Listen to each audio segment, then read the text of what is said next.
వానరసేన రాముణ్ణి చుట్టూ నిలబడుంది. అందరూ సీతమ్మ ఎక్కడుందో వెతికి అలిసిపోయారు. రాముడు వారివైపు చూసి మృదువుగా అన్నాడు. మీరు నాకోసం కాక ధర్మంకోసం పోరాడుతున్నారు. మీరు ఒక్క అడుగు వేసినా నేను మీతో కలిసి 10 అడుగులు వస్తాను.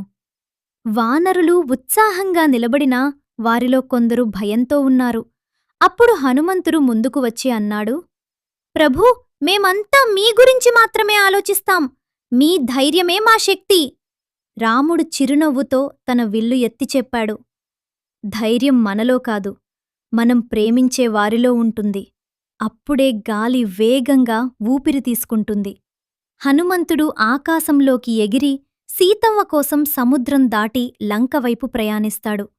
రాముడు నిశ్శబ్దంగా ఆకాశాన్ని చూసి మెల్లిగా అన్నాడు, హనుమా, నీ హృదయంలో ఉన్న భక్తే ఈ ప్రపంచానికి నా నిజమైన శక్తి. ఇలా ఒక అద్భుతమైన ప్రయాణం ప్రారంభమైంది.